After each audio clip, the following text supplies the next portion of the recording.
I agree. Now that I agree with. I 100% agree with that. I will say it right now that the people that own the Mavericks right now, they will not own the Mavericks within 5 years. I don't know if they even care to want to. Why did they buy the team? Why would you buy the team? I heard they wanted to put a casino in Dallas. Guess what? Gambling's not legal here at all. I don't know if somebody failed to mention that. Mark Cuban didn't disclose that to him when they don't look like the brightest bulbs on the planet either. My man Spence is hot, ladies and gentlemen. I don't think you guys understand how hot this man was, and I get it, man. I totally do understand. I mean, it's your arch nemesis. Why would you want your arch nemesis getting anything? Anything. Right. Anything. Better. Like a lot better. Right. Like people can try and gaslight me into thinking AD is anything useful anymore. He's not. Right. Like he's a great defensive player. Yeah. And when he's on the floor, he's a top 10 player. Luka is 25 years old and he's a top 5 player in the NBA. No, I agree. Yeah, it's not even close. And when LeBron is gone, guess what? Luka will be the face of the NBA. Yes. That is the inheritance. It's LeBron to Luka. There is nobody else. And I'm a Boston guy. I want Tatum to be that guy. It's not Tatum. He's boring. Yeah. He's got a kid. He's like, he's not interesting. Luka's single. He's out there. He goes to the clubs. He's driving the Ferrari. Right. He fits in. Yeah, but Tatum's got a 5-year-old who's making jokes with Jaylen Brown in the locker room. It's just not interesting. It's a different situation all the way around. Right. Jokic would rather go ride a horse than talk to people. He doesn't care. Right. Giannis already got his ring. He checked out.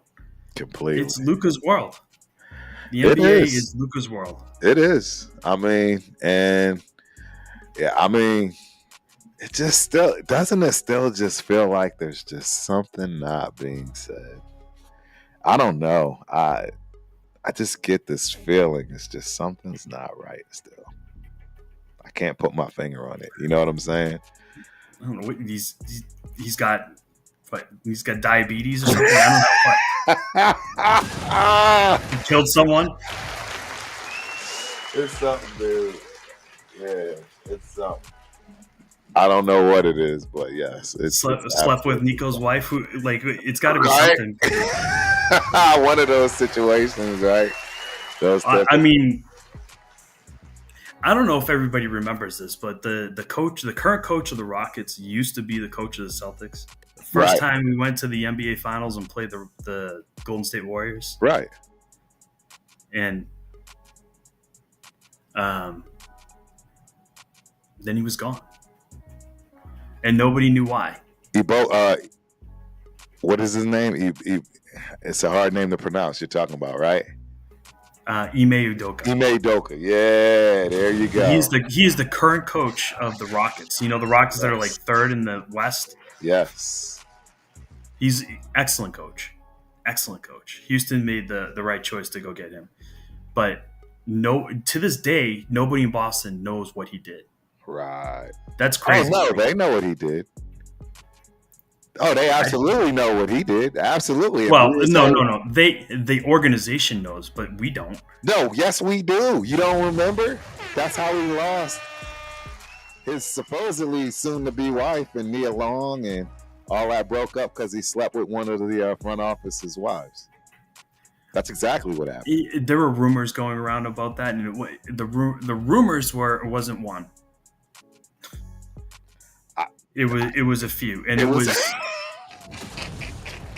Well, I mean, it shouldn't be a surprise to people if you ask me. He slept with some staffers, some interns. He was just getting around. But those are the rumors. Like nothing factual has ever been released. Right. Chris says Luka and Tyree were having issues. Wow.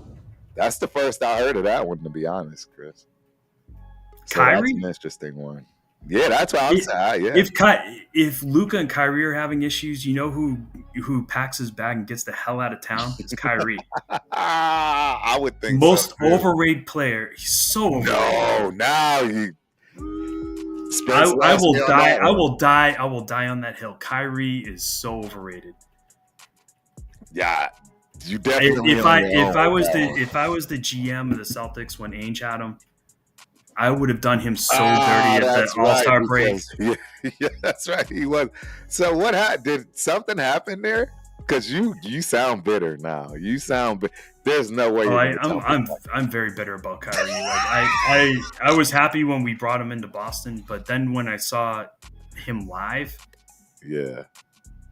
Wow. He's not. I'm telling you, like as a guy who wanted him in Boston, and then I got to watch him play for a couple seasons.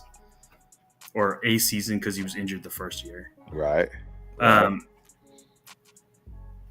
Wow. It was literally of Jason Tatum's career, the worst year he ever had was when Kyrie was there.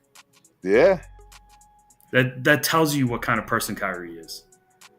And and everybody loves him. The team, if you talk to Jalen, if you see interviews with Jaylen Brown and Jason Tatum, any question, like Tatum and Kyrie are tight because they're both Duke kids. Right. They love the guy, but I'm telling you, like the culture of the team when he was on it was bad. It was toxic. Wow.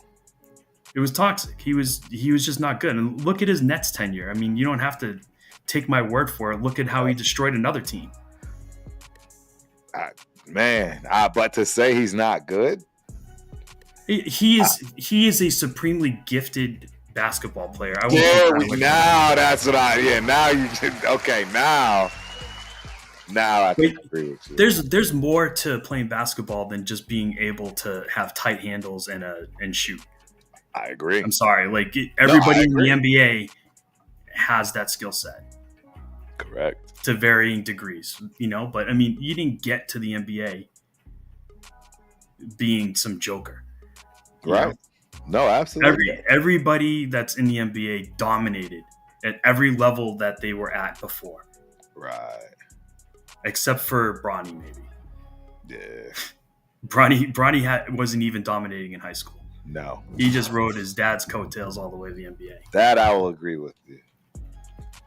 But I'm just telling you, like as a guy who had Kyrie on my team, I knew at the All-Star break he wasn't coming back. Right. I saw him and Durant talking, hamming it up at the All-Star break, and then I saw right after the All-Star break they interviewed him, and he's like non-committal. After the whole first half of the season, he was like, I want to finish my career as a Celtic. Right. I love it here and all this, and thank you, Danny Ainge, for taking a chance on me. And then as soon as the All-Star break was over, it was, I don't want to talk about it right now. We'll talk about it after the season. Right. I just want to focus on the rest of the season. As soon as those words came out of his mouth, if I was Danny Ainge, I would have traded his ass out of town.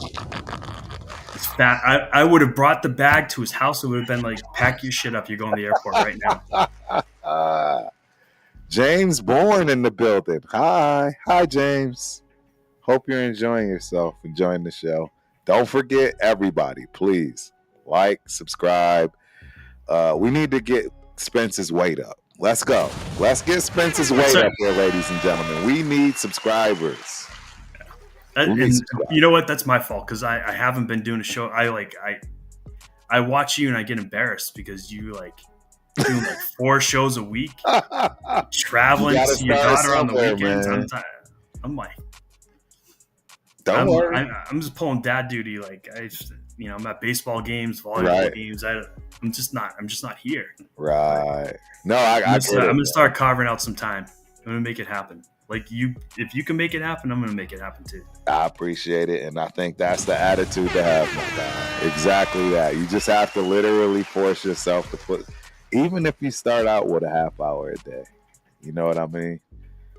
You just have to, you have to start. And Christopher Raiders, Bronny was not even the star of his team. He was not.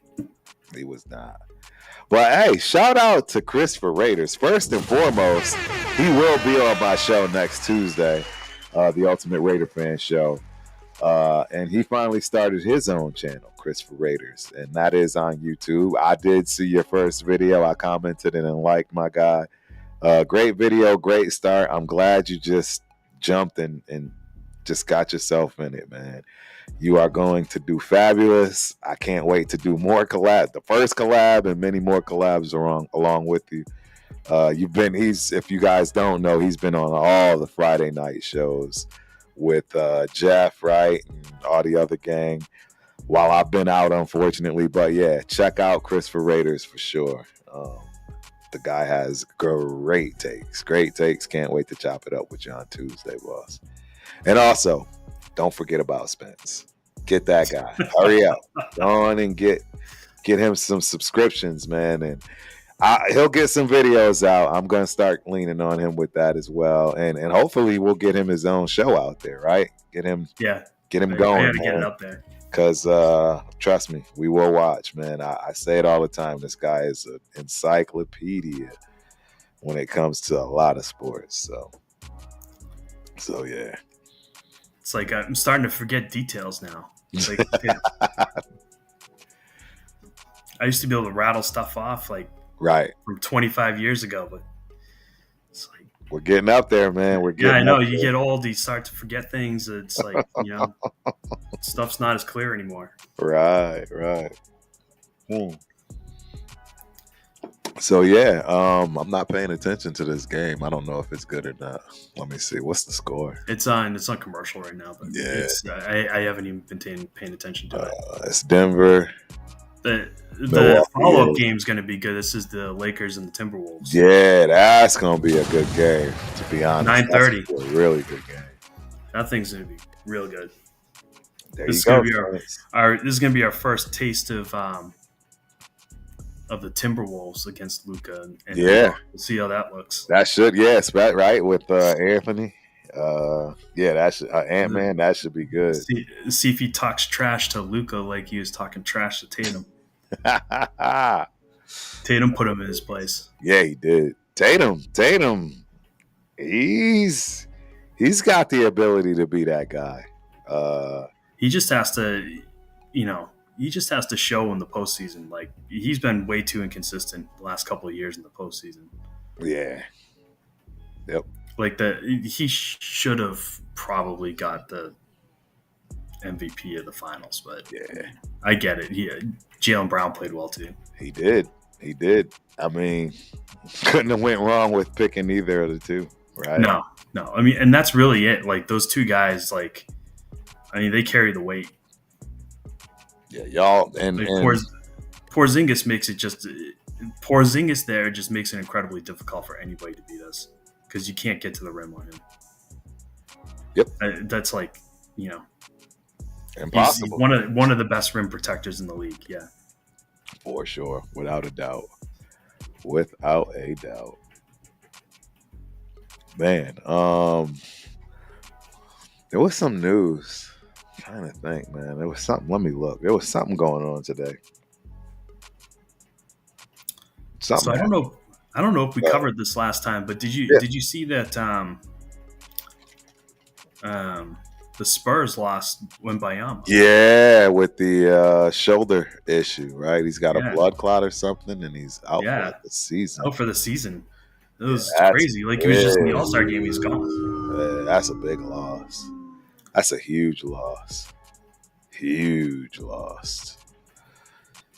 Yeah, I have no idea what that's going to look like. So Chris, I'm down for doing the show with you. Yeah, I was just about to say, shout out to Chris. Already subbed to Spence. We'll be happy to do a show with Spence.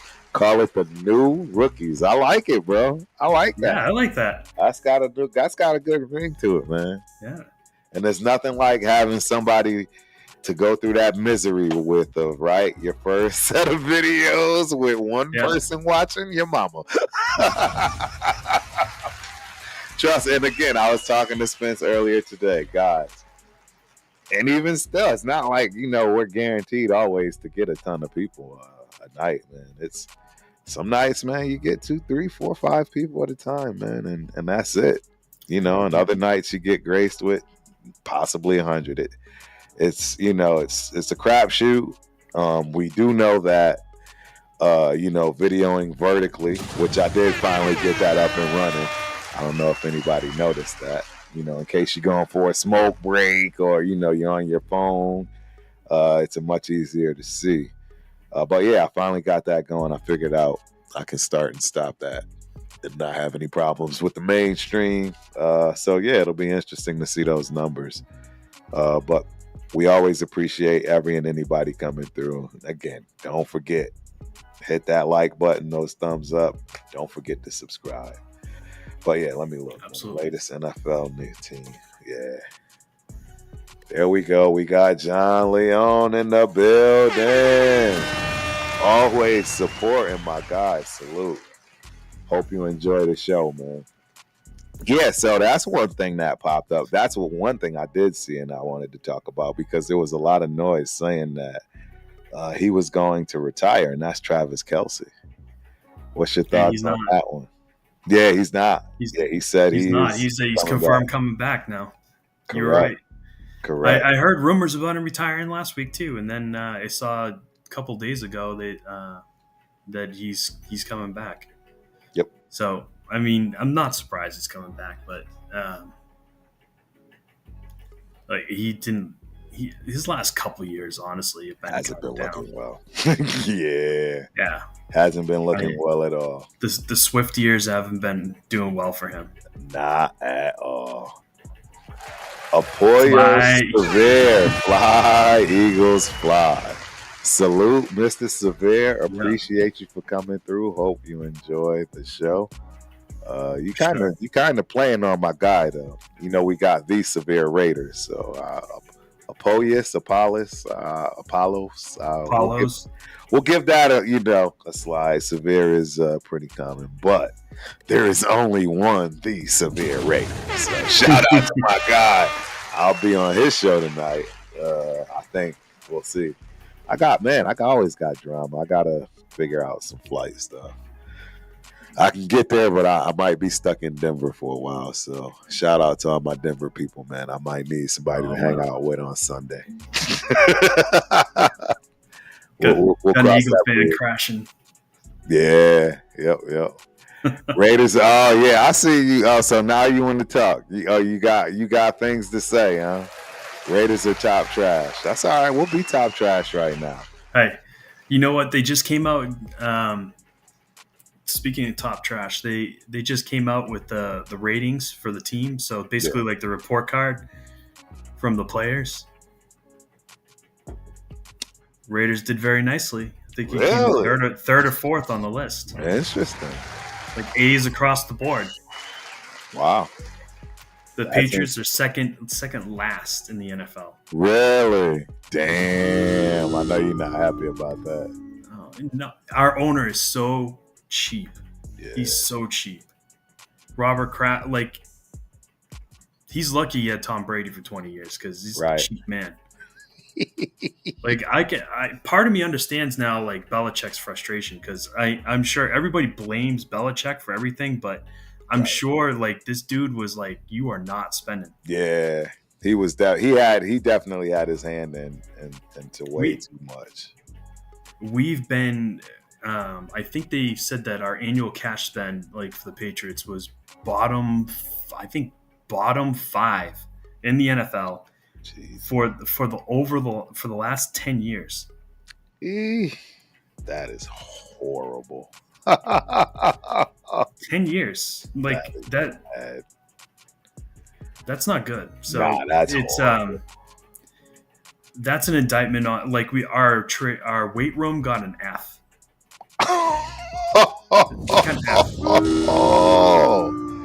We've won 6 Super Bowls in the last 20 years, and we just built a lighthouse. That was our big thing, was to build a lighthouse. But our players that you spend $150 million a year on, they can't get a decent training facility. That's insane. That is nuts, man. Unbelievable. So, yeah, there's certainly little things that are correctable, but how are you attracting free agents to New England when you've got a millionaire's tax, right? Your facilities are garbage. Yep. And the team's rebuilding. Like you gotta spend somewhere. Somewhere. Right? If you're not gonna spend on the players, spend on the facility, spend on the training. Something. Spend on, nutritionists. I mean, spend on something. Something, somewhere, somehow. You're right. No, you got to do something to attract that talent. You know what I mean? You absolutely have to attract talent. Brent Beers is in the building. What's up, my guy, Brent? Appreciate you for coming through. Hope you enjoy the show as always, man. It sounds like the Oakland A's, Jeff Fisher. He's not far away from that. He's not far away from that. Not far away at all. Yeah. So I don't know if anybody's heard about these new league updates. So overtime rule changes. The NFL is considering modifying regular season overtime rules to guarantee both teams have a possession. Is this new or is this already exist? I thought that already existed. Yeah, that already exists. They changed that for Mahomes after Brady beat him. Yes. In the AFC Championship. Correct. That's not. Yeah, that's been an update as far as that's concerned. But this next one, I do believe, starting in 2025 season, the NFL plans to implement a virtual measuring system for first downs, replacing the traditional chain game. That's a great idea. This new technology is expected to reduce measurement time from 75 seconds to approximately 30 seconds. That's pretty dope. Yeah. That's pretty dope. Go back to John said go back to spending on the referees. Get him, John. The referee thing is a byproduct of being the best. Look at the Chiefs have it now, and everybody thinks that they're in their pockets. Right. It's not the teams that are doing that. It's the NFL. You know what? And to be honest, man, they actually showed some statistics that actually, kind of favored for the Chiefs of not, getting the home job and things along those lines. So that's interesting. Very interesting. Yeah. And we got one more little piece as far as league updates. Salary cap increase. The NFL has set the salary cap for 2025 at $279 million per team, an increase of nearly $24 million from the previous year. This adjustment provides teams with additional financial flexibility for player contracts and acquisitions. What do you think about that? I think that's great. That means that everybody's gonna have some more money to spend. Like the Patriots are gonna have to spend some to get up to that minimum threshold. Right. I think I saw somewhere that said that we have to spend at least $60 million this year or something, because the way the NFL calculates it is like a 3-year trend. Really? Or something. Yeah. Your minimum spending has to be at a certain amount, or else you get penalized. Right. So there's a salary cap on the upper side, but then the teams that refuse to spend money. Right. They put in some rules in place to make sure that everybody's spending to at least a minimum threshold. Wow. Right. The Patriots have been below the threshold for like the last 4 years or something. Kraft has been cashing Kraft. That's what I'm gonna start calling him, Cash Kraft, because he's been killing it. So to keep that average up above that threshold, they have to spend something like $60 million or something this year in free agency, or else they'll be hit with fine, a big fine. Right. Interesting. Eric Sumlin is in the building. Appreciate you for coming through, Mr. Eric. Hope you enjoy the show. Don't forget to hit those like buttons and subscribe. We got to get Spence up. We got to get his weight up, man. Go subscribe to Spence's channel. We need some subscribers over there. Yeah, I think it's great, but I honestly do believe the owners hate it. I mean, it's strange. Wealthy people can be strange in terms of money, right? I mean, I don't know. I don't even know how to explain that other than the fact that if you're a billionaire buying a sports franchise for fun, right? I mean, you're making money just by operating the team. just the value of the franchise increasing. It's like buying a house, Right. Yep. Except the value of it inflates much faster than normal people. Absolutely. My guy Gravy's in the building. Shout out Gravy, man. I can't wait to get back to Saturdays, Gravy. I mean, Sundays. Maybe I can get back to this Sunday since I'll probably be stuck in Denver. I'm not sure. But yeah. Raider Nation Live, bro. Sunday nights. Gravy, Low, Raider Gabe, Fire Show. Yeah, I can't wait to get back. I should be a staple on that as soon as the season is over as far as gymnastics is concerned. So John Leon had a good idea. Put a tracker on each of the football for the first down marker. I think I saw something that said it's already in there. Yeah, there probably is. There probably is a tracker. Yeah. No, there definitely is because you remember there was a first down that didn't get called in the Buffalo game. Yeah. Against the Chiefs. And somebody got access to the data and they showed it and they were like, it wasn't even close. It was definitely a first down. Right. Yeah. But they went to replay and supposedly they looked at that data in the replay and they still overruled it and gave it back to the Chiefs. Yep. So I do believe I saw that there's already some sort of GPS tracker in both ends of the football. Interesting, man. Yeah, technology is really taking over in all facets of everything. Hey, have you seen what they're doing in baseball this spring? They're testing a new ball and strike system. No. So basically, it's an automated strike zone. Wow, this is what makes the most sense in baseball, right? We're in the 21st century and we still got a dude standing behind a catcher like calling balls and strikes. Doesn't make sense. Now in spring training they're testing it, the batter, if they want to contest a call, they just put their hand on their helmet. Oh wow. And then it says whether or not it was a ball or strike. Wow. From the automated system. Dude, that is slick. It is sick. It's for a long time I used to agree with, hey, human error is part of the game. You know what I mean?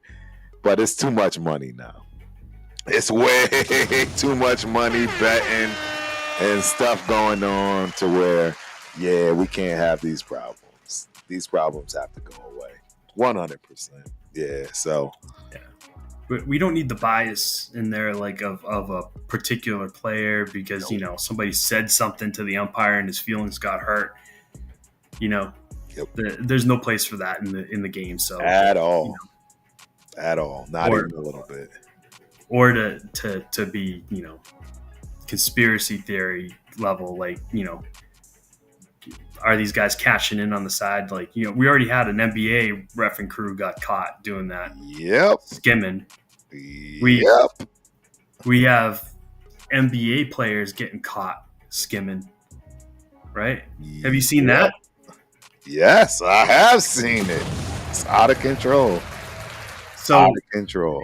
Yeah, it's amazing how the league squashes those stories too, right? Like, Pete Rose got banned for life. That guy got banned for life. Like, we have players that have been caught, like, actually skimming points in an NBA game. Yeah. And they... Yep. Indefinitely suspended, but nobody's talking about it. Nope. It's not like the outrage it was then. Like, like Pete, in my opinion, Pete Rose should have been led in the Hall of Fame a long time ago. Poor guy's dead, and he'll never got to see that. But nope. He more than served the time for his crime. He did, and it wasn't right. It wasn't right. I mean, they'll probably let him in now that he's dead. Exactly. Like, I mean, the old sports writers in baseball are just the worst thing. Yeah, I mean, hopefully they're still holding all that grudge against the steroid era players. Like, it's like, get over it. It's like those, like, you should be thanking those guys. That crew, that group of players that everybody eviscerated, they single-handedly saved baseball. Correct. 100%. Don't tell me MLB wasn't complicit in that. They knew exactly what was going on. Yeah, absolutely, they knew. They saw the ratings and they're like, we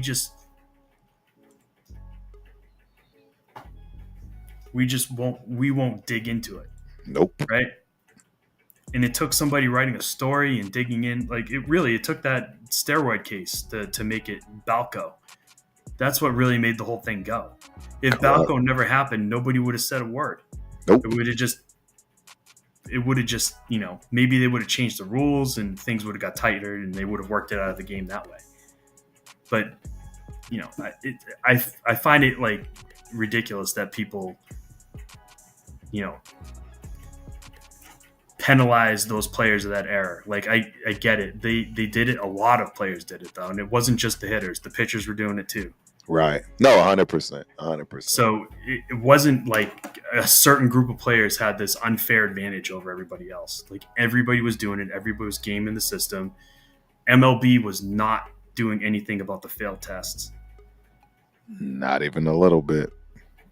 Nothing. They didn't care. Nope. They didn't care. Like, still one of the most exciting, like, all-star baseball games I can ever remember watching was, like, I think it was 99. I think it was the one in Fenway Park. And they did the home run derby, and Mark McGwire was hitting them over the monster into the Lansdowne Street behind it. You were seeing balls hit off cars. Yep. Off the buildings across the street. I mean, it was insane. Sammy Sosa, I do, man. I remember. I recall it all. Yeah.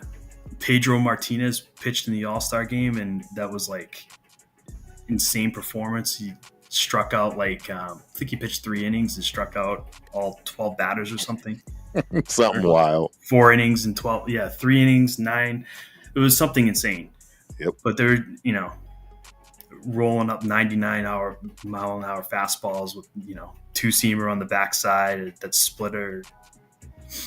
He was insane to watch, but that was that era. That was that was all those steroid guys. That was Pedro, just diced them up. Right. Killing them. I remember. I mean, what are you gonna do? I mean, we came from that background too. You ain't cheating if you ain't trying. It's just yeah. You ain't cheating, you ain't trying, man. Like, I don't know. I wholeheartedly agree. I mean, it's no different than the exact opposite in what they've been doing when it comes to Barry Bonds, who never got caught, but it's just it's time to give it up. Yeah. I get into arguments with those people on they just make me mad. Like all these people that are like 15 years old, like sharing their opinion about Barry Bonds. And it's like, shut the hell up. Like, you never saw him play. Right. Like all you know is that he was convicted in the court of moral opinion. Exactly. He never even failed a drug test. Not once. Not one single time did that man fail anything of the sort. So if he was using something that they weren't even testing for, then congratulations. You were ahead of the curve. Bingo. I agree. And I can tell you concretely, aside from that, like all of that aside, like you could take those years that they say that he was using something, which was never proven anyway, but like you can take those years off the table, and guess what? He's still a Hall of Famer. HOF. Yeah. Dude, his numbers, Barry Bonds' numbers. I know there was a couple of years that were just absolutely insane. I don't even understand people trying to. Yeah. Do you know he had on base percentage one year? I think of like 83% or something. It was nasty. I know exactly what you're talking about. Yeah. Yeah. He has the record for the most intentional walks in his career over the course of a career, and it's not second place is not close. Right. I agree. Yeah, it's not even remotely close. No one's ever touching that record ever in life. I watched a game where he came up with the bases loaded, and they intentionally walked him. They would rather take a run then let him hit. Yep. Brent Beers, I agree with you. Canseco and McGuire changed the game. As an A's fan, it was incredible. It was incredible. I can admit that. I actually watched a little bit back then when these guys started, you know what I'm saying, kicking up dust like that. It was pretty cool. Yeah, those A's teams were fun, right? Eckersley closing, Dave Stewart. Ricky Henderson. I mean, you don't understand. Like, Ricky Henderson's still the career stolen base leader, and next closest active player, I think, is like way under him. Wild. Huh. So we got some other player news. This is one for you. Rob Gronkowski's potential comeback. Retired tight end Rob Gronkowski is reportedly considering a return to the NFL at age 35, potentially returning with the Denver Broncos.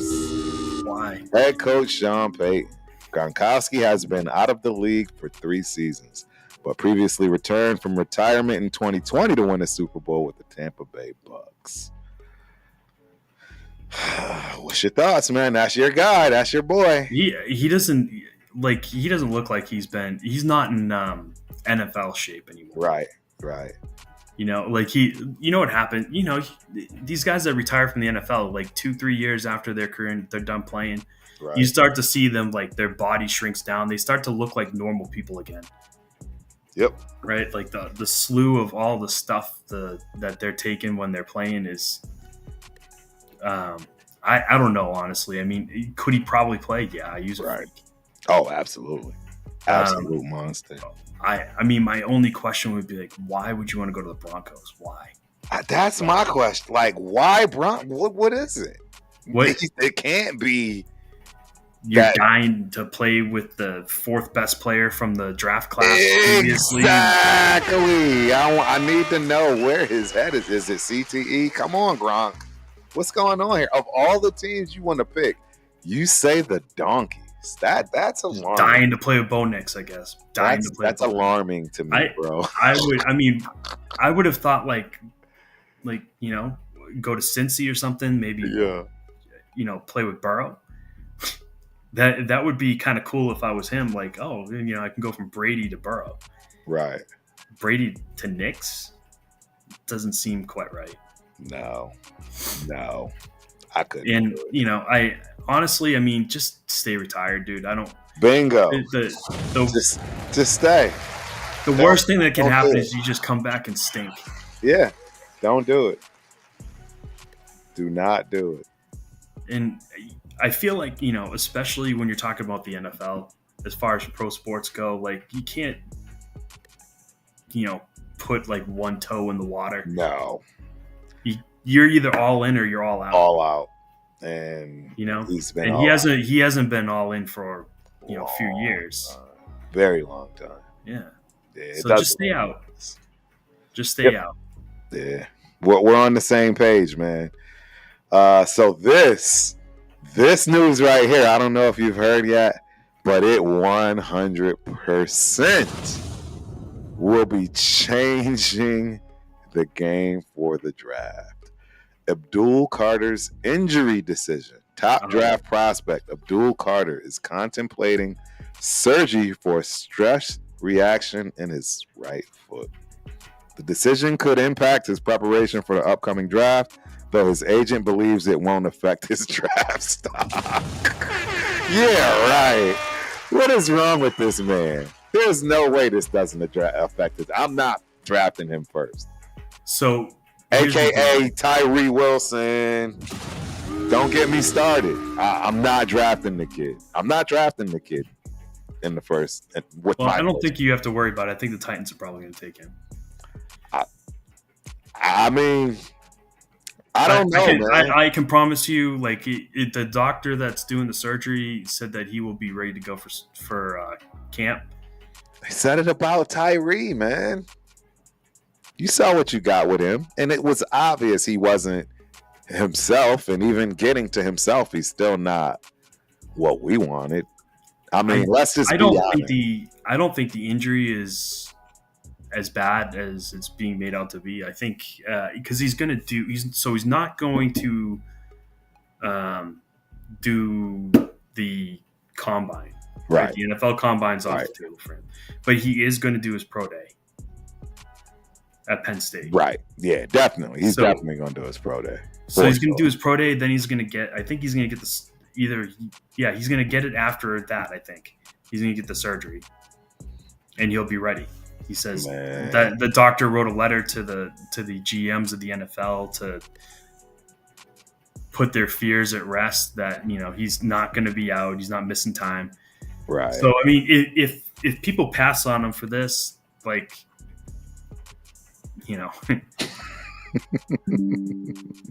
all I'm gonna say is just don't let him slide.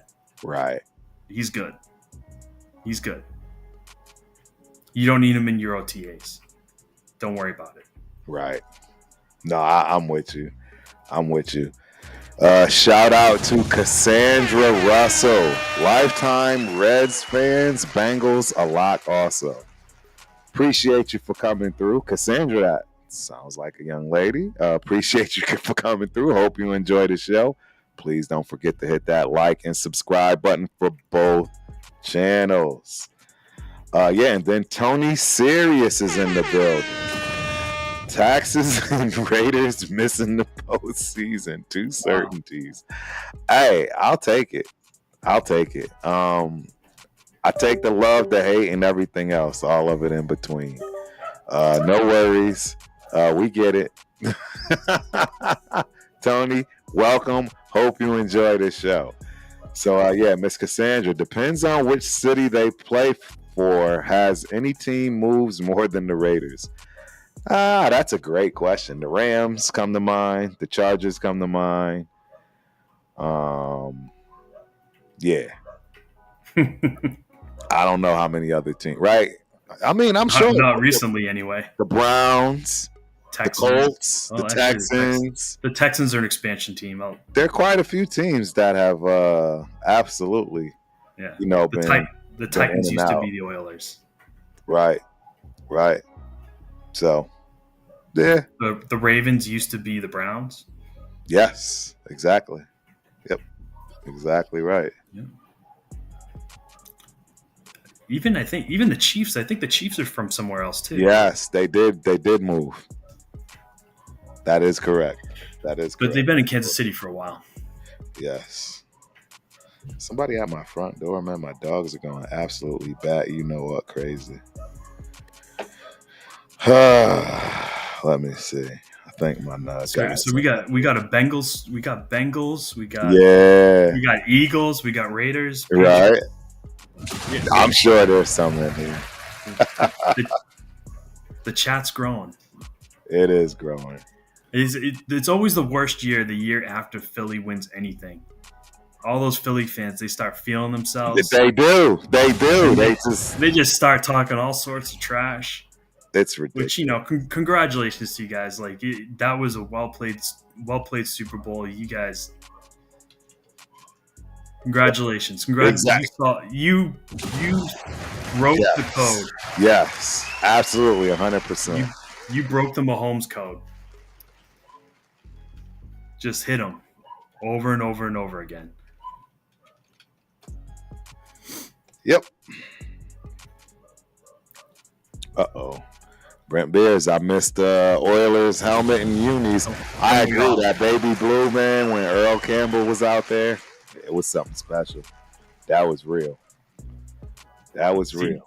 Love the Whalers hat, dude. Yeah. See, that's what they need to do is bring the Whalers back. I know, right? John B in the building. Say word, John B. Don't lie to me. You don't live in the beat. You don't live in the heartbeat, man. Tell me where you at. What part of Hartford are you from? I'll tell you where I'm from because I'm not there anymore. I'm from Windsor, man. I'm born and raised in Windsor, but I got mad family all over Connecticut, period, in general, just everywhere. But Hartford is, my wife's born and raised in Hartford. I mean, I know every crevice. So tell me where you at. I can assure you, I know somebody. What the age too, man? I'm 50. I have no problem telling my age out here, man. I'm 50 years old, and that's my stomping grounds for real. It's been a while since I've been back, but John B, I had no idea you live in Hartford. That's wild, bro. Fidel Torres in the building. Big LA Raiders fan here. Downtown. Shout out to Fidel Torres. Appreciate you. Hope you enjoy the show. Wow, you got LA Raiders, bro. Man, the taste of Hartford. That's been something that's been popping off a little bit recently, I would say. So I'll give you one, John B. My family owns the K-Bar downtown. Next time you down and you head out, if you ever frequent the K-Bar, from what I understand, the K-Bar is pretty hot right now. Yeah, the K-Bar, that's my first cousin, man, Kevin Joyner. Ex-firefighter and now a lawyer. One of the smartest cats I know, man. My cousin, looked up to him from day one. He's quite a few years older than me, almost 2 generations, but they stuck in with me for a lot growing up. Thank God they did. But yeah, he's killing it. Yeah, bro, I am born and raised Hartford, Connecticut, basically. I went to a church. I went to Mount Moriah Baptist Church since a child, forced till 18 years old on Barber Street. Like, we used to go to the meat truck on our way back, right? Moms had to get those ham hocks and everything else to season the greens. I can go on and on about Hartford, bro. North End. Man, I took my guys to the Jamaican parade, and they all thought, they looked at me like I had 4 heads. Nobody could understand why I ever left Hartford, Connecticut when I brought them back. It didn't matter if they came from California, Midwest, all of it. Nobody cared. They just couldn't understand it. And then when I took a few to the Puerto Rican Day Parade, game over, bro. Game over. So much game over that one of my boys I played football with at San Diego Mesa, Hector Concepcion. Shout out to Hector, man. He's actually doing big things in New Britain, but he's born and raised in San Diego. Moved to Hartford, went to Central Connecticut, never left. And he's actually Puerto Rican. Actually, the first Puerto Rican I ever met in California. I didn't even think Puerto Ricans existed in California. It's kind of weird. Like, we have a heavy Puerto Rican population in the Northeast. Puerto Rican, Brazilian. Portuguese, Brazilian. Yeah. It's wild. It's a crazy mix, man. It's a crazy mix up there. Yeah, you think about it, like, how in the world do you get from Brazil or Puerto Rico and you end up in, Massachusetts or Connecticut? Yeah. Yeah, it's wild. But John B, man, I still got my whole clique, man. I mean, I still got mad people in Connecticut. All the DJs. If you go out, if you're around my age crowd or, a little bit younger, I mean, all my guys that's been doing that all our lives, bro. Yeah. K-Bar is the great spot. That's my family right there, man. Next time you go in there, tell them, say, they won't know me as Turf. They won't know me as Turf at all. They won't have a clue of who Turf is. It's Terrence Crump. Let them know, man, you probably get drinks, man. Real talk. I'm not even joking. So, yeah. Shout out to John B. I knew I liked you, bro. Connecticut in the house. Connecticut connection. I knew I liked you, bro. Yeah, you're right. You're right, Chris. You got everybody in Cali. It's a lot of Cali. It's a huge melting pot. And in fact, I mean, I can go on and on about that. When I first moved to Cali, I'll tell this story. This is an embarrassment. It's not. I was an 18-year-old green kid. Very green, right? So here I am, San Diego, for the first time. I run into this lady at class, right? I'm looking at her. She's nowhere near being thin in any way, shape, or form. I'm going to just put it like that, right? And I could just tell she wasn't just black. She wasn't African. Well, she was African. I'm 18 years old. I know nothing but little small Connecticut. You know what I mean? And just growing up on the East Coast. And she tells me she's Ethiopian.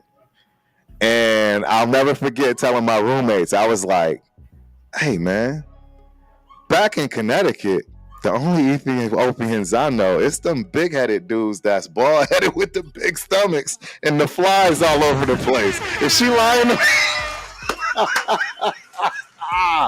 I swear to God, that is what I thought about Ethiopia and Ethiopians.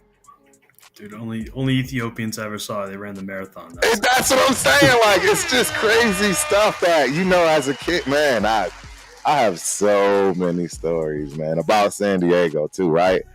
Going over the border, hitting up Tijuana, man.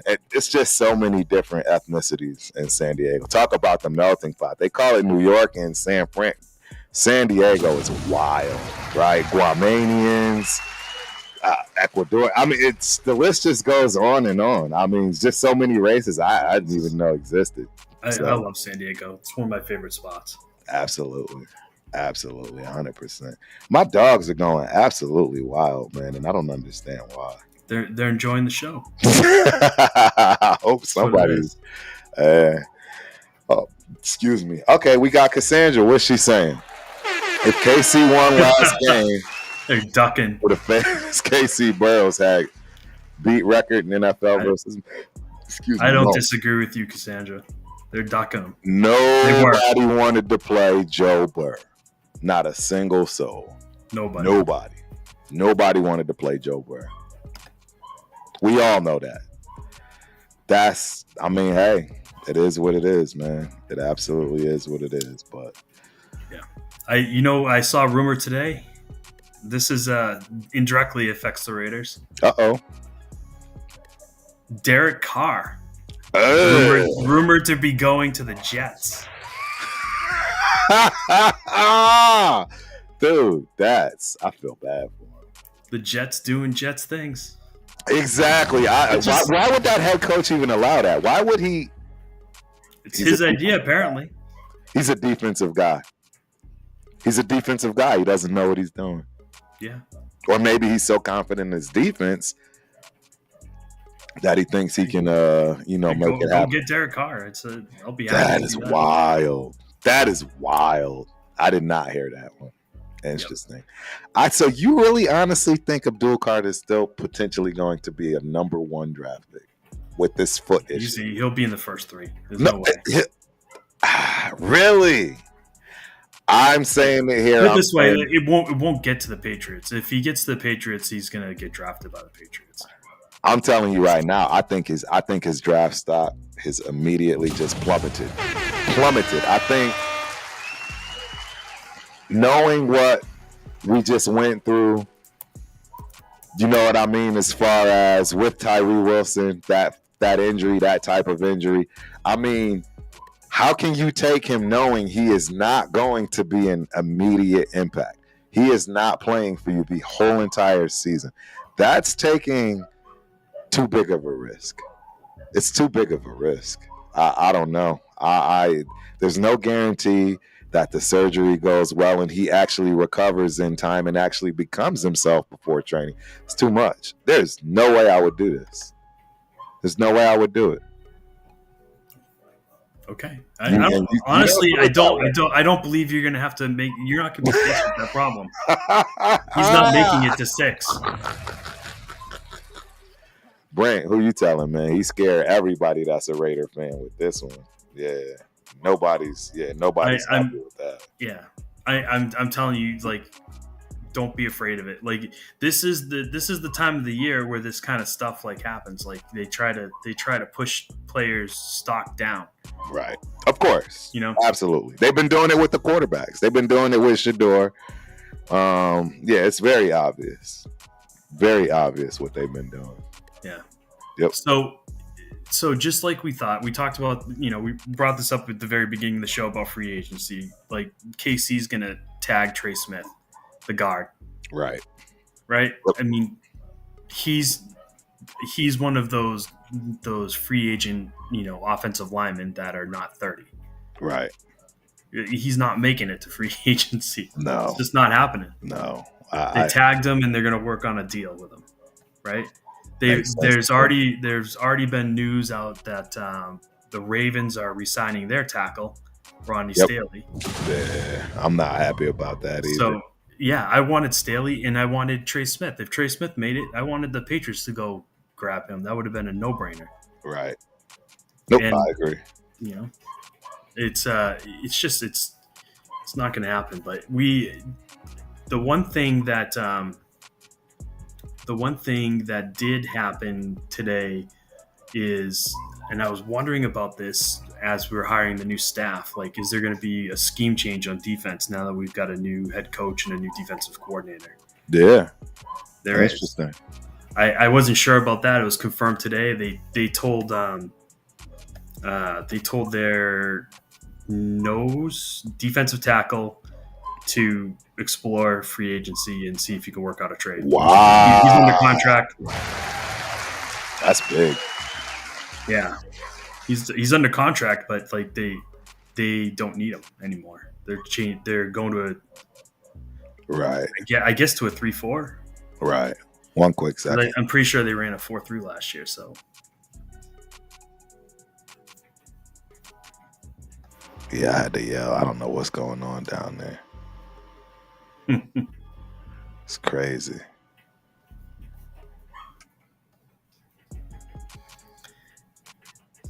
Jeez. And then Devin G is in the building. Pierce Jr. to Vegas. I don't know what that means. I know Antonio Pierce's son was on the coaching staff. That's actually an interesting, good question, Devin G. Is Pierce Jr. still on the coaching staff or anywhere in the organization? That's an interesting question. Or is this somebody else y'all referring to that I just am not privy to? I don't. Because I see Christopher Rader saying agree, Devin G. I don't know who Pierce Jr. is. Isn't Antonio Pierce's last name spelled like P-I-E? That's right. Yeah, I don't know who Pierce Jr. is. So y'all gotta fill us in, man. We don't know who that is. Well, I don't. Pierce. Yeah. Pierce Jr. to Raiders. Let's see if that's gonna. Oh, that's a draft. Defensive end, Tennessee. Yeah. There we go. Okay. Pigs James, in the building. Shout out Pigs. What's going on, my guy? James Pierce Jr. leads defensive lineman in 40-yard dash at the combine. I saw that. Yes. Now that y'all say that, I saw that. Absolutely. Is he the one that I saw a rundown talking about running like a 4.5 or something? Yeah, something crazy. Something absolutely crazy. It's getting insane, bro. It's really getting insane. Absolutely wild. The talent. It's mind-boggling. To know that a dude that size ran the same 40 I did. Oh, he ran a 4.7. Still, dude, I don't think Scatterboo is gonna run better than the 4.7. I think he'll be close. Like, I'm telling you, he'll be a 4.69 at best. At best. Yeah.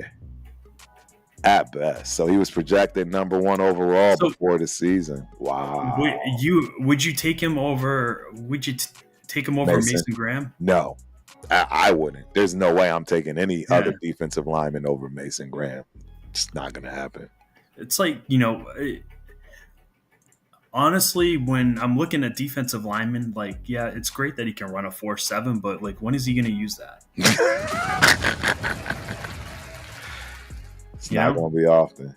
I'm more concerned with how quick does he get off the ball? Is he, is 3-cone drill, broad jump, vertical, absolutely. Explosiveness, 100%. Power and explosiveness, that's what it's all about, Correct. Especially when you're in the trenches like that. You're getting double teamed. It doesn't matter. You're not chasing down running backs. Nope. Absolutely not. Aiden Bennett is in the building. Shout out to Aiden. Looks like what's good. That's what I'm going to assume that's what that means, WSG.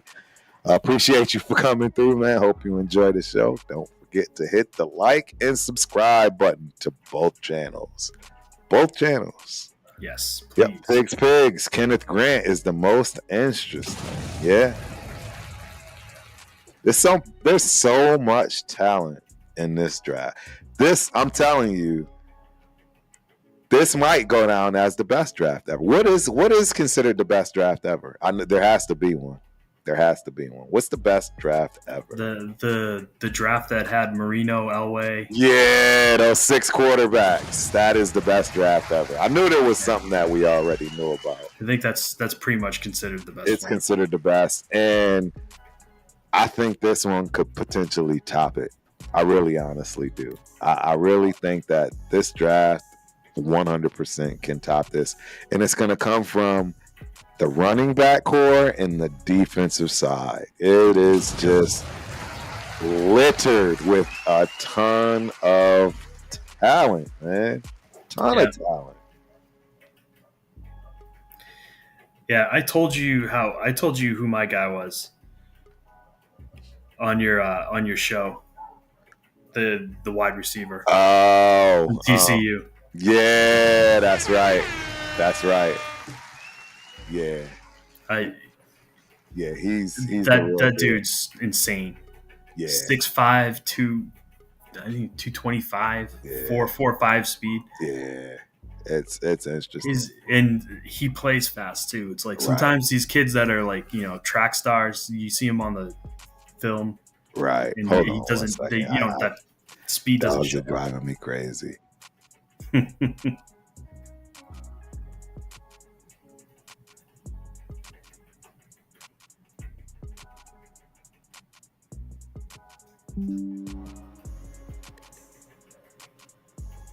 All right. Where are we at? Edgar Bonilla is in the building. Shout out Edgar. Isaiah Bond, 2nd round. Dude, I see Isaiah. Yeah, that's. I don't know if Bond's going to make it to the 2nd round. Exactly. He balled out. So, dude, and did he have? He didn't do the combine yet, right? That's what I'm waiting to see. I'm waiting to see the combine. I want to see his numbers from what he does from that respect. Yeah. Is he even going to do the combine? He has to. He didn't have a good season, right? He was injured, so he has to. Oh yeah. He has to show. Yeah. There's no. Is he healthy? He has to do the combine and be healthy if he's going to get picked in the first. There's no question. Yeah, I think a lot of people. Maybe I'm crazy, but I don't think a lot of people today are looking to pick injured players in the first round anymore, especially after what the Raiders had to deal with. I just don't see it. But, hey, Edgar Bonilla, I couldn't agree with you more. The meat of the draft is picks 32 through 105. And that's why I don't want to give up any of our 3rd round picks. Period. I couldn't agree. I think you get bona fide starters and potentially all-pro guys in the 3rd round this year. Easy. No doubt. I think predictions. There's going to be plenty of people that are drafting knuckleheads in the first 3 rounds that don't pan. But that's not because the talent's not there. It's because, the scouts and that's the problem with the combine. It's a double-edged sword, right? Like some people just fall in love. Like some dude that, couldn't catch a ball to save his life during the season, but can run a 4.2 or something, right? Hayward Bay. Yeah. Hayward Bay. So, Devin G, y'all ever been to a draft? Are you kidding me, man? I've been to the last 3, I think. Vegas, Detroit, the one before Vegas. Yeah, and we are absolutely, as far as the Raider Syndicate, we are all going to this draft. In Green Bay. It's in Green Bay, Wisconsin this year. We already lining it up.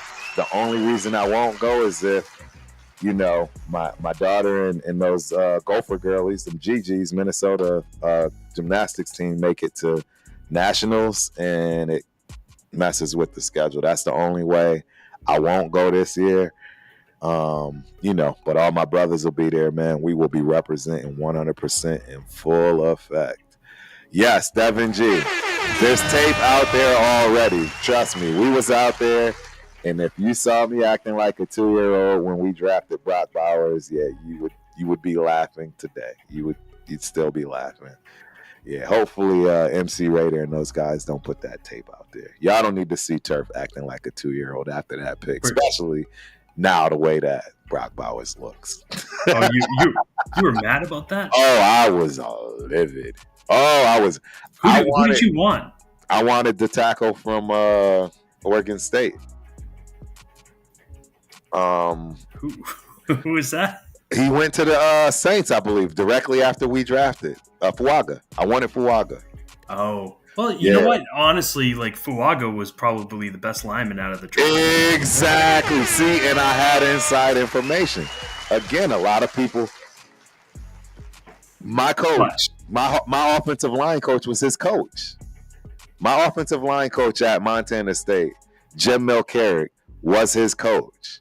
Jim Milroe is now the offensive line coach for Michigan State. They just got picked up. I'm telling you, he's the best offensive line. He's one of the best coaches I've ever had. So I knew this kid with Fuaga was the real deal. I asked him. He told me he's the real. That's the real deal.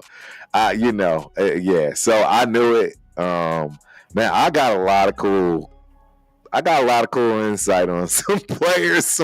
I got a buddy right now that I play with that's at the combine. He's got clients. He's an agent, if you will, along those lines. Man, we got some inside information on these streets. I'm gonna just let y'all know we got inside information on this side of the streets. So, yeah. I wish I had your connections.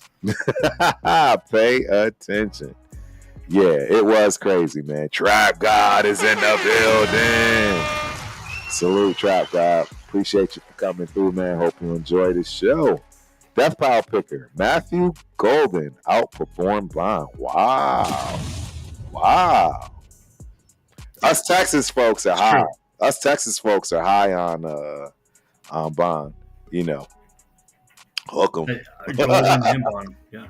Yeah, both of them. So, interesting take, man. Interesting take. I think I honestly believe they're both going to go in the first round. Yeah, I don't see how they make it out, especially the way they perform. Yeah, I mean, most of the Texas skill positions perform. Bond's going to be back of the first round guy. Mm-hmm. So he's not huge. I think he's a little bit under 6, like 5'11", something like that. Right. But he looks even a little smaller than that, maybe on the field. But right, he's fast. Yes. And Edgar, I love hearing this, bro, because I thought DJ Glaze was a steal, but Fuaga and Glaze almost the same PFF grade. And you already said it. He was a slam dunk. And I think DJ Glaze didn't get the credit he deserved. He actually was the first tackle to stop TJ Watt. Is that the Watt brother over in the Steeler land? Yep. Pitt. Yeah, he held him to some stat that he hadn't been held to since like his rookie year. Something crazy. He got nothing on DJ Glaze. Literally nothing. Not a pressure, not a touch, not a hit, not a hurry, nothing. So, and you got Bowers. So Brock Bowers. Bro, that Detroit draft was wild. Man, definitely. Honestly, what quarterback was still on the board when you guys drafted? As far as Bowers are concerned, not anybody we wanted. Everybody was gone, remember? I'm trying to remember who they all flew off.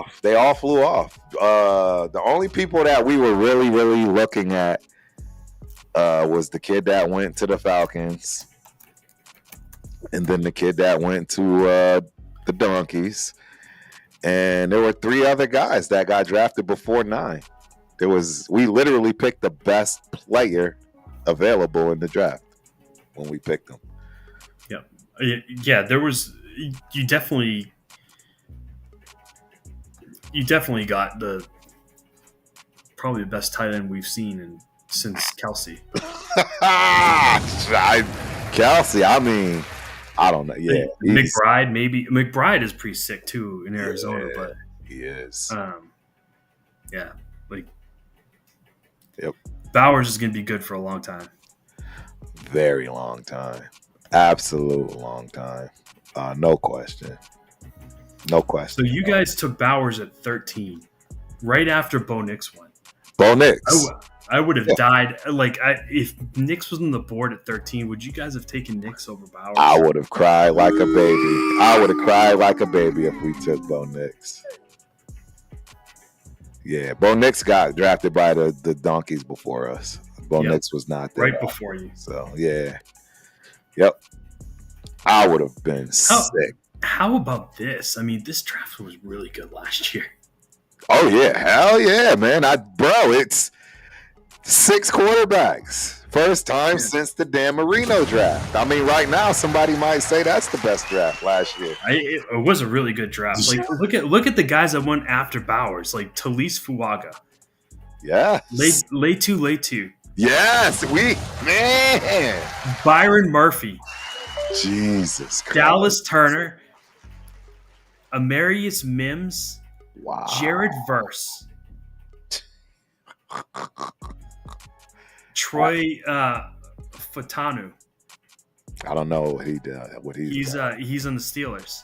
I don't know if he had a good year or not, but right. Chop Robinson, Quinion Mitchell, Brian Thomas went 23. Jesus. I probably could have made an argument after knowing how the rookie years went for everybody now that Brian Thomas might have been the pick for you instead of Bowers, but like, you can't argue with Bowers. Like, he's gonna be sick for a long time. He's a staple forever. I mean, I'm thinking about it now. Back then, like, beginning of the year, that would have been a pretty crazy lineup because you still admire. It's not like you were poor at tight end. No, you would, but that. And we had Bryant, another Mackey winner. We were nowhere close to being bad. Yeah, but you had a number one wide receiver at the beginning of the year, right? We did.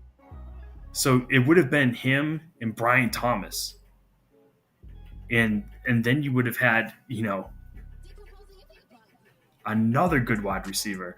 Right behind him. Plus, you would have had those two little Mighty Mouse guys that you have. Yeah, that would have been plus Meyer at tight end. That wouldn't have been a bad back. That would have been kind of scary. Oh, good. It would have been good. Brian Thomas was the number one wide receiver. For yes, absolutely. I know. Yes, I mean. Yeah. So everybody can hang up the Malik Neighbors and all that. Right. Thomas beat him. Solid. Yes. Strong. Not even not even really a comparison. Let's keep it a bean. That's pretty much. Yeah. And he had Mac Jones thrown to him for half a year. Terrible. Is that a baby crying? It is a baby crying. It's fair. Yeah. Babies cry when Mac Jones plays. That's hilarious, man. Hilarious. So yeah, let's see what else we got as far as team news, man. It looks like the Eagles are exploring potential free agent signings. Veterans like Khalil Mack, among other notable prospects, despite a decrease in sack totals, Mack's experience and skill set could bolster the defense. And then, go ahead. Khalil Mack on that team would be scary. Yeah, that would be crazy. I mean, they're probably going to lose the Sweat. Yeah, they're probably going to lose Sweat. But they're if you replace Sweat with Mack, Khalil Mack, I don't know. Crazy. It's kind of crazy. They're talking about us, Sweat going to us. Yeah, I wouldn't mind it. You would look good in red. He would look good in the silver and black. I'm not gonna lie, he'd probably look pretty good in the Patriot uniform. I know, right? To do that. Get your dibs in there, man. Get your hat out there. Get your hat thrown into the equation. Yeah. And then Houston, Texas, financial planning with the new salary cap in place. The Texans have approximately $4 million in cap space. Nick Caserio plans to restructure contracts and make strategic moves to free up additional funds for draft picks and season adjustments. Yeah, they're gonna have a rough time. Caserio is a master of working the cap. He's really good. Yeah. I was upset when he left New England. I know you were. I remember having that conversation. Yeah, you were. That's how we've ended up on the Wolf Pack. Yes.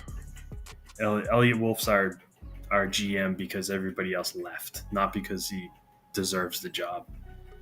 Right. Yeah. So there's no doubt. Like, in Houston's been drafting really well. Oh yeah. Since Caserio went over there, so they've directly screwed us a couple times in the draft. Right. They have a team. To beat. Miss Cassandra, who is the dirtiest player currently in the NFL in your opinion? Dirtiest player. Dirtiest.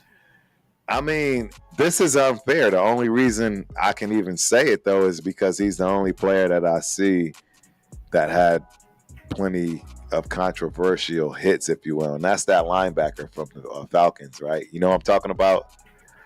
He put out the quarterback for the Jaguars.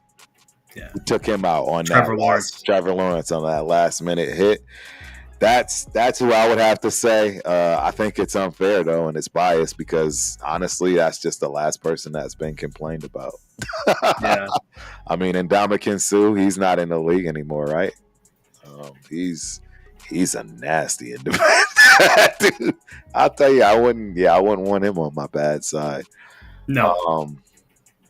Yeah, I would have to go with that. I forget he's definitely a linebacker. If I hear the name, I would know it immediately. But yeah, I can't remember his name either. But it's I remember who you're talking about, and I remember the hit. Yep. And they were at length about how he plays a little after the whistle kind of thing. Right. I think he laid a hit on Mahomes out of bounds. Yep, it was him. Yep, he did. Yeah. He did.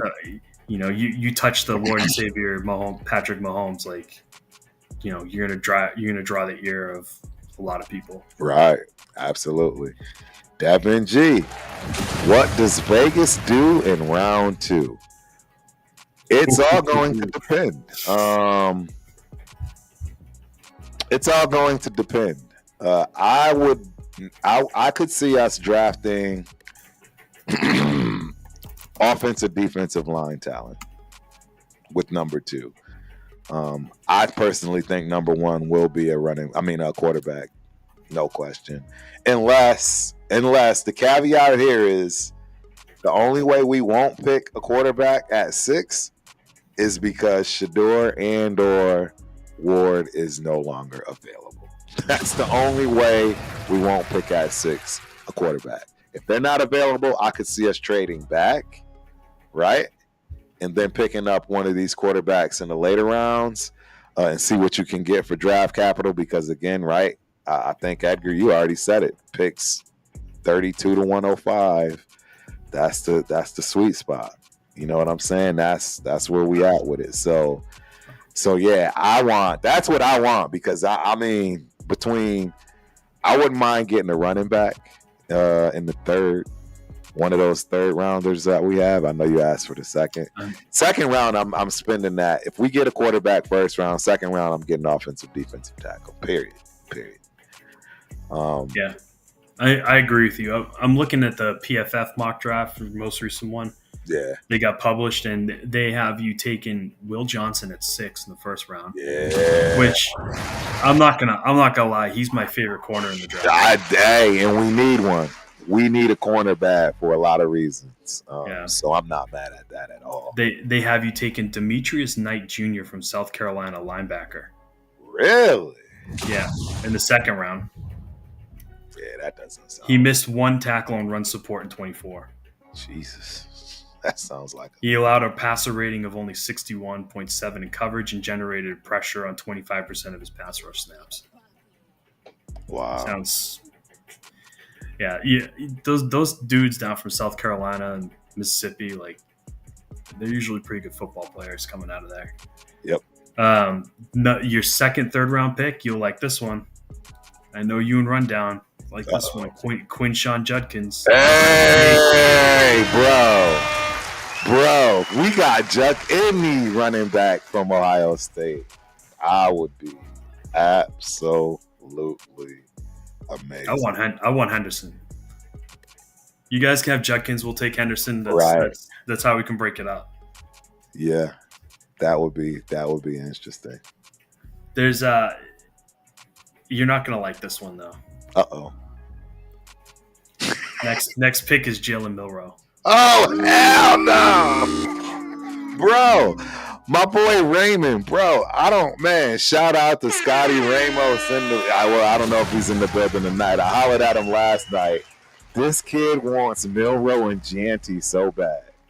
I'm gonna put this take out there. I'm gonna put this take out there, and I'm putting it out there because I'm standing on it 10 toes down, as the youngins say. I believe that there will be multiple running backs that have better stats than Gianti as a rookie. Multiple, sure. Not just one. Multiple. There will be multiple running backs that are rookies, even possibly undrafted free agents, that have better stats than Gianti. Period. And yeah, go ahead. If you go, I challenge everybody that is a Gianti fan to go back and look at who he played. All right. Mountain West. The first team that he played that had any sort of resistance was in the college football playoff. And how did he do in that game? Correct. How did he do? Henderson and Judkins played in the Big Ten. They played a nasty schedule. Every week they was in the thick of it. And I can tell you, just because Gianti has the mountainous stats from playing in a crap conference, this is the thing. Don't talk to me about players that come from these crap conferences. Get him, Spence. I'm tired of it. I'm tired of hearing about the Miami players and all these guys in the ACC. The ACC sucks. All right, I'm sorry. I'm gonna call it how it is. The ACC sucks. Yeah. It's an inferior conference, right? Bingo. If Miami played anybody from the SEC, they would destroy them. Right. And it would be unceremonious. It would be like a 50-point wash. All right. So Cam Ward, bye. All right. Shador at least played in the Big Ten. I can respect his stats because he actually played real teams. Big 12. Yeah, Big 12. Or Big 12, rather. Yeah. No, he's in the Big Ten. Or is he in Colorado? No, Colorado's 12. Colorado's 12. It's 12. Yeah. They played real better teams. conference than the ACC. Yes. Hands down. Yeah. Do you know Miami didn't even play Clemson? They didn't play Clemson? They didn't even play Clemson. Wow. Last year. So who did you play? The best game on their schedule was Florida. The next best game on their schedule, and they beat Florida, but Florida sucked last year. Right. The next best team on their schedule was Iowa State in the bowl. And guess what? They lost. Yep. Like the stuff about Cam Ward, I'm done with that. Spence ain't on the Cam Ward track. No. I love it. Bro, talk all your trash and throw all these stones at Shador. Go for it. Go for it. You know who's going to be playing next year? Shador. You know who won't? You. I love it, dude. It's going to be embarrassing. I'm just trying to think. What happens if he gets drafted by Tennessee number 1 overall? And then Will Levis beats him out for the job. Yeah, that would be wild. How embarrassing is that? Right. because Levis has the tools. He's just not a good quarterback. But I don't think Cam Ward is either. So, right, okay, right. Two bad guys fighting for the same job on a crap team. It doesn't matter who wins. They're gonna stink either way. Absolutely, bro. That is so funny, bro. That is hilarious. I think Cam Ward has better accuracy throwing the ball than Jalen Milroe. But Milroe is a better raw athlete. Right. If I'm going to draft somebody out of this draft class and say I'm going to pick somebody with the idea that I could clean up his mechanics, I can make him. Yeah, Milroe is 100 times more upside than Cam Ward. Because Milroe, if they were to run in a race, yes, Milroe's going to beat them every day of the week, twice on Sundays. So Milroe's going to get to that edge, and he's going to go. Cam Ward is probably fast enough to do the same. Correct. Right, but I mean, at the end of the day, like, you better be like Jaden Daniels. You better be a threat from the pocket first, and a threat with your legs second. Yep. Right. Cam Ward is not a threat from the pocket. No, he's not. I'm sorry. I have to agree, man. I mean, like you said, the competition, he had a hell of a team. I mean, don't get me wrong, Shedeur had great skill positions, but his offensive line was probably one of the bottom worst that in that echelon, if you will. He got hit the most. I don't know. I look at Shedeur as being the clear, more polished player ready to play right now. Even though I hope, he won't play. I know he won't play if we draft him, and I know for a fact he won't play. I'm almost ready to bet I hope that's a prop bet. I think if Shedeur got drafted by the Raiders, I think it'd be kind of like what the Patriots did last year with Drake May. Exactly. Like, you send him for like the first 6 to 8 games, and then you play him if you have to. You have to. But with Tom Brady, I mean, I just see him looking at his situation with Bledsoe and like, nope, you're gonna sit. We're gonna get a guy in here that I trust, right, to lead this team and not make mistakes, not turn the ball over, and rely on Pete Carroll's defense. Yeah, I firmly believe you guys are going to get Stafford. It just makes the most sense. Man, that was my dream bridge guy well before the season even started. Honest truth. I wanted him before the season even started last year. He's been my favorite that I knew we had a shot at, right? Believe it or not, I don't know if everybody should know this.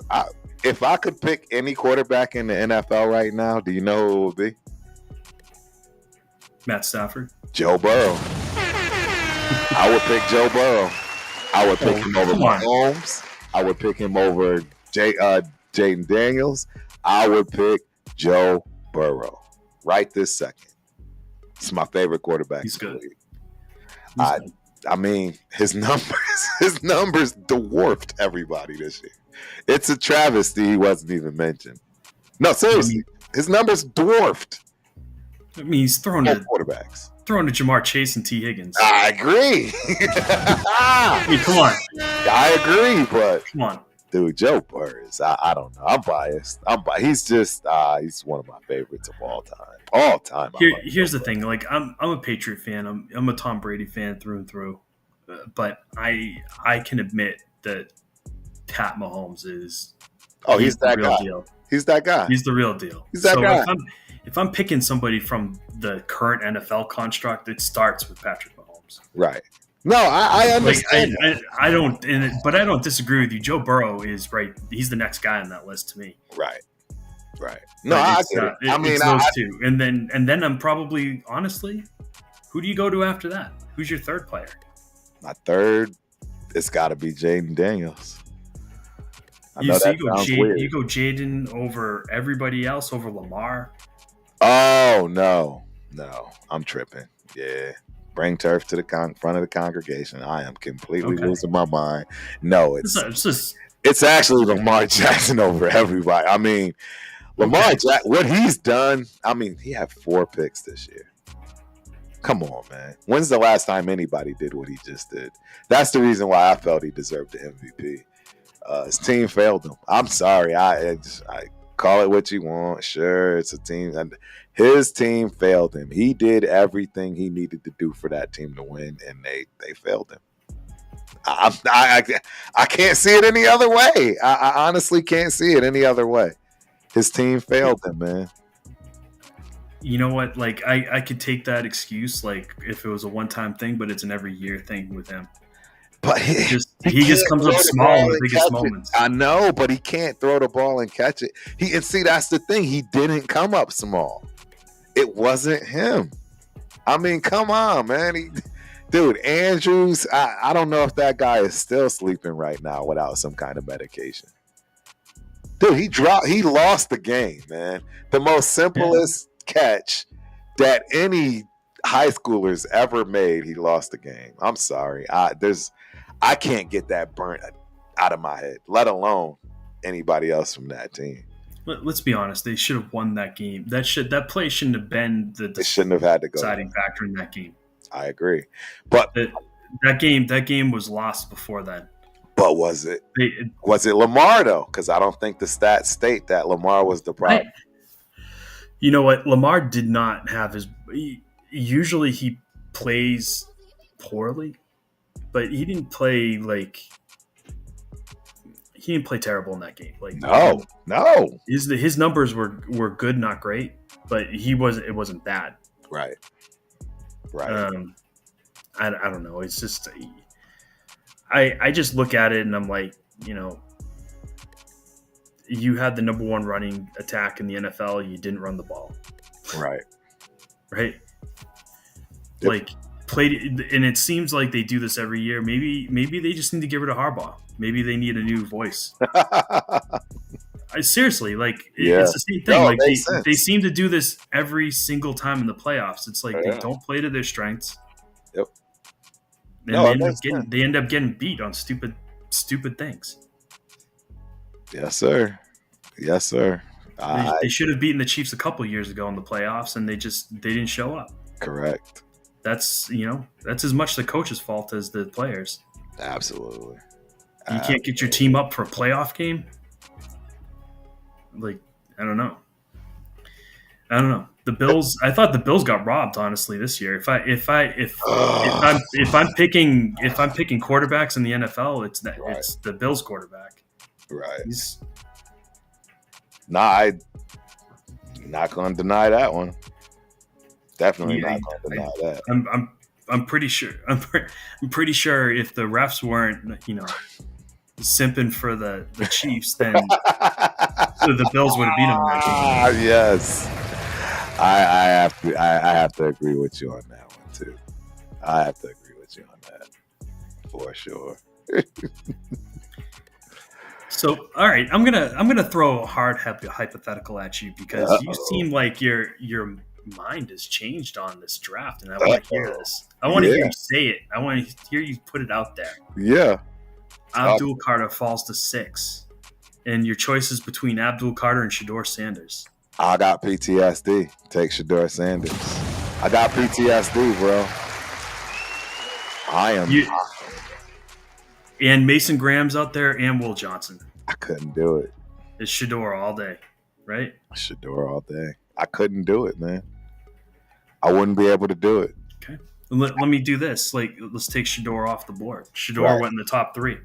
It's Abdul, Mason Graham, and Will Johnson. Are your 3 guys to choose from? Who are you picking? And that's you saying that number at the first pick? No, yeah, and we can throw Tet in there too. I saw some people, starting to sign on to the Tet. You said Abdullah, Mason, and Johnson.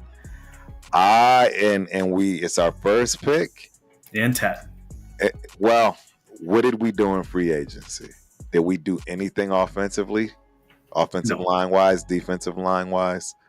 You signed a 35-year-old tackle. No. Let's say that. No. That puts us in a bad situation because now I have to move off of Mason Graham. If we sign a bad tackle, I'll move off of Mason Graham. Not a bad tackle, an old one. Well, that's You don't pass the rundown test. That's a bad one.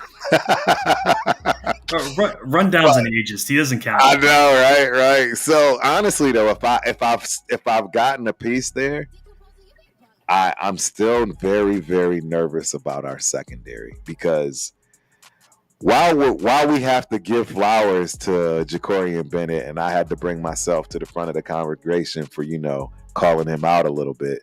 The reality is the kid still hasn't played a full season. He had one decent year. Wasn't some fantastic year where he was looking to make the Pro Bowl or anything. And there's no guarantee that he'll be able to play a full year. Look at Nate Hobbs, right? Y'all know that's my favorite rookie of all time. My first rookie jersey I ever purchased. But he can't stay healthy. He can't stay on the field. If you guys had Will Campbell also on the board, would you take him? That is who I would want to take.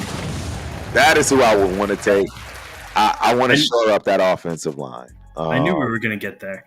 Yeah, I don't want Mason Graham if I've gotten a tackle. You're leaving Abdul Carter on the board, but you're going to take Will Campbell. I'm leaving Abdul Carter on the board, and I'm still up in the air on if I want to do Will Johnson or the tackle. It's going to really depend on what we've done in free agency. If we've solidified a little bit on our guards, if you will, or something along those lines. I don't think any of those dudes are going to be like any of the dudes that you and I have talked about wanting. They won't be there. They won't be there. So you're going to be choosing from like the old cats, Yeah. Maybe the kid from Philly that was on the Jets, Mekhi Becton. Becton. Yeah, they've been talking about him. He might kick free. But right. If I was Becton and I just won a Super Bowl with the Eagles, I might be willing to take a shave on my contract and just stay. Right. Knowing that I'm gonna get to play with a bunch of I think they have 2 or 3 Hall of Famers on that line right now. Yes, it's real. So I mean, keeping that line together should be a priority for the Eagles, but we'll see. So that kind of dovetails into I just took a look at the PFF mock draft for the Patriots. Okay. PFF has the Patriots taking Will Campbell at 4. Wow. How do you feel about that? I think it's smart. We need a lineman. That's what I said. You got that. I mean, you're talking about the kid from Penn State. I would be looking to protect your future and your quarterback. Our tackles last year were Vidarian Lowe and DeMontre Jacobs. Awful. At the bottom of the barrel. At the bottom of the barrel. Those are 2 of the worst rated linemen in the league last year. Will Campbell would solidify the line immediately. Right? For a long time. Long time, too. I'm all for that. And then they have us taking JT Tuimoloau from Ohio State in the second round, which I'm not on board with that. What is he? He's an edge rusher. Yeah, that doesn't make sense. We need an edge. But I'm not. You need a wide receiver. Don't you need a wide receiver? Do you even have a number one? Who's your number one? Yeah, see? Kendrick Bourne? I don't know. You need a number one. We need a number one. Well, I make a deal with you and give you guys your guy back if you want him, because I'm going to be honest. I think Jacoby Myers is a solid 2 at best. He's not even a good 2. Solid. He's not going to let you down, but there's nothing special. I just don't see the dude. I think I saw a stat last week on him. I think he dropped 2 balls the entire year. Right. For you. Right. But 2 balls. I know, but he can't take the top off of a defense.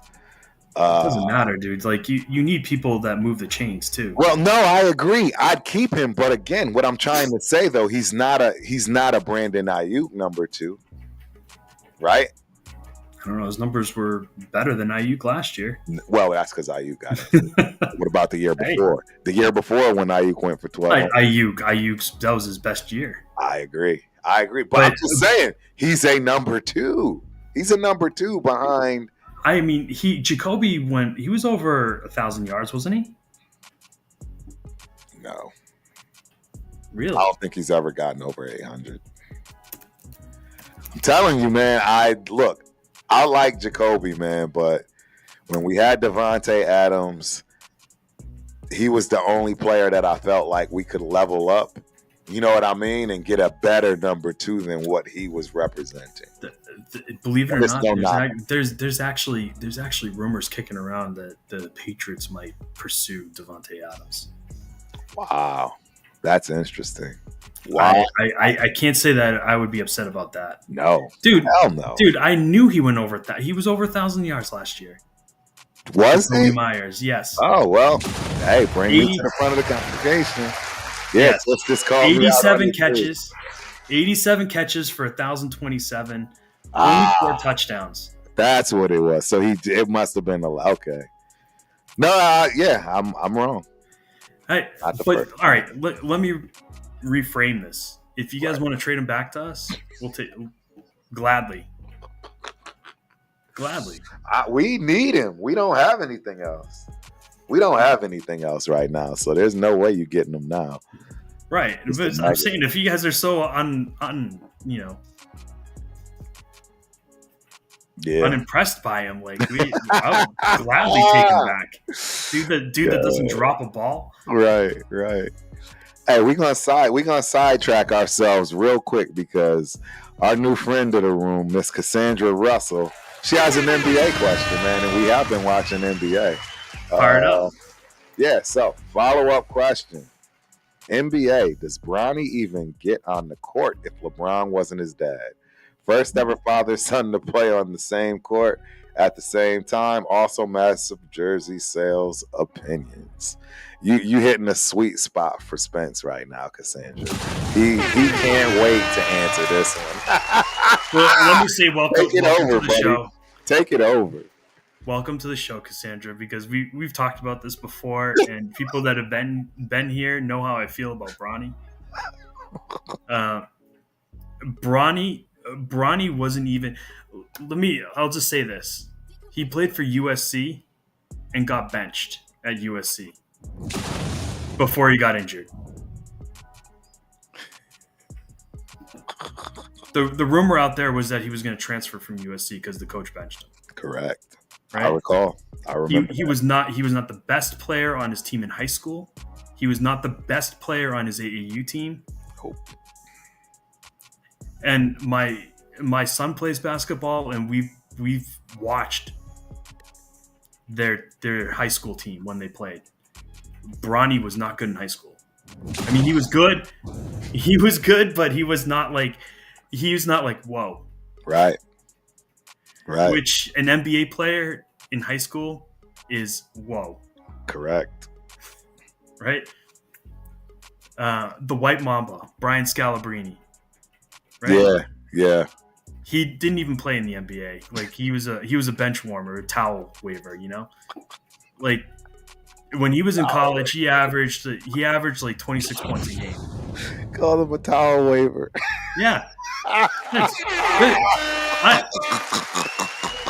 Scal, if you're watching, I know you're not, but if you are, you know I love you. I'm a Celtics guy. I love hearing you call the games, right. And I know you'd whip me if I played you 1-on-1. So, like, that is hilarious. But Scalabrine at 42, right, would whip Bronny. Whatever he is, he's a 40-something-year-old. Right. No, he would whip Bronny, and Bronny's half his age. Yep. So yeah, there you have it, Cassandra. I mean, that's Spence's take. I'm pretty much the same. I mean, I'm a realist. I keep it transparent. He's know. Less mean than me. We know that the nepotism was in full effect on this one. Can he make a name for himself? Sure. I mean, does he make the G League? Yes, he makes the G League. Let's not be too harsh over here. I mean, G League, he's making it. But I have to agree. I mean, he's definitely getting preference, and rightfully so. I mean, that's been since the beginning of America. It's just the way it's normal as slice of apple pie. I think I saw that he had the worst plus minus of any player in the G League when he was down there. Spence don't like that dude. No, I don't like people. I don't like people getting something they didn't earn. Right. Yeah. Like Bronny didn't earn. He didn't earn college. He got recruited to USC because of his dad. Correct. And the money. Follow the money. Yeah. I agree. And he got to the NBA because his dad. The Lakers drafted him in the second round because LeBron told them to. Yes. Let's keep it 100, right? Yes. If LeBron is not in the NBA anymore, would he have gotten drafted last year? No. Absolutely. Would he have even tried to go into the NBA draft? No. The only thing I will say, the one thing I will give him, because let's keep it a bean. These people are in business for money. The kid's jersey sales alone warrant picking him up for the $50 million they got. I mean, that in itself, I'm not going to be mad at that. I'm just going to be honest, right? It's a marketing ploy. You're gaining way more than not picking him up, right? You don't pick him up, you're definitely not making this kind of cash. Hey, y'all love him, hate him, like him, dislike him, felt he earned it, not. Guess what? His jersey was the highest selling jersey, period, when he got to the league. So, yeah, man. Yeah, got to figure it out. You know what I mean? Got to figure out. Key from Set and Key Media is in the building. Joe Schmo, rejoin that membership, dog. Yeah, please do. Appreciate you for coming through. Hope you enjoy the show. Don't forget, everybody, please like and subscribe to both channels. Right? Yes, both please. Channels. You got the Ultimate Raider Fan 32, and you got Title Town, right? That's right. Please go subscribe. But yeah, that's a good one, man.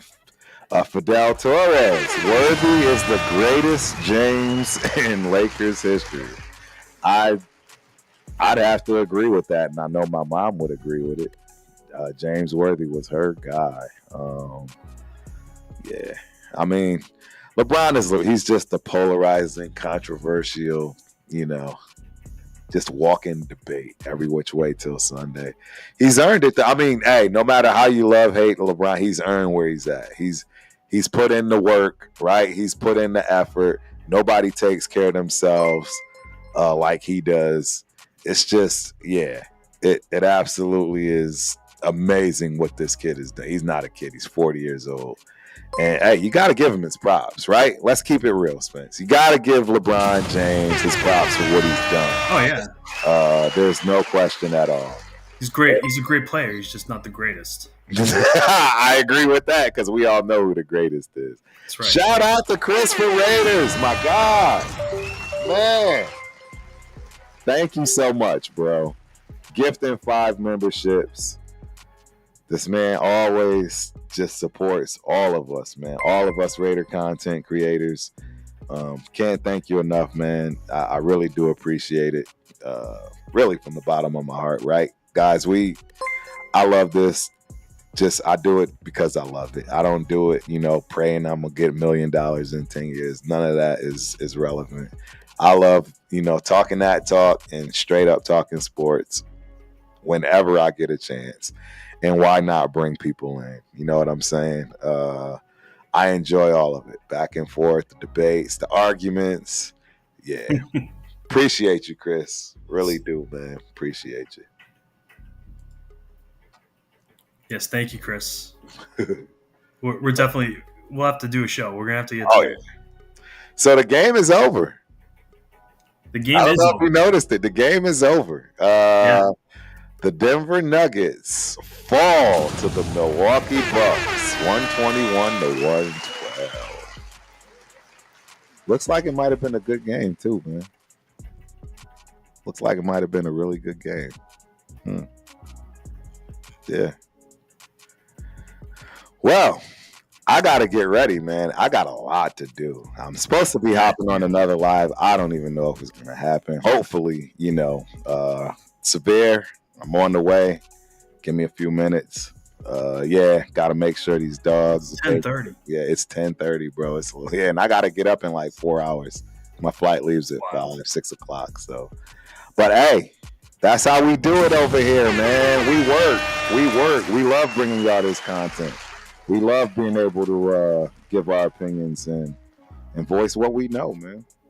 So, what you got for the people, Spence? Anything going on, man? No, man. I'm just excited to watch the Combine this weekend. Yes. Oh, I wish I could do it. Spence. It's going to be so much fun. Spence, do it live. If you can figure this out, I'm telling you, I get it. I know it's do alive. I promise you. I'm working on it. If you're at home, I don't care what the atmosphere is, just throw it up there. Do alive. I promise you. It's going to get you going. It's going to be worth it, man. And I wish I could join.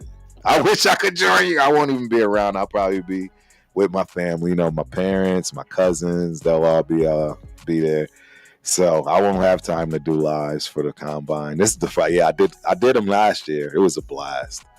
But yeah, highly encourage you, Spence. If you got the time to do it, do so. I'll be tuning in, even though I definitely won't be able to participate.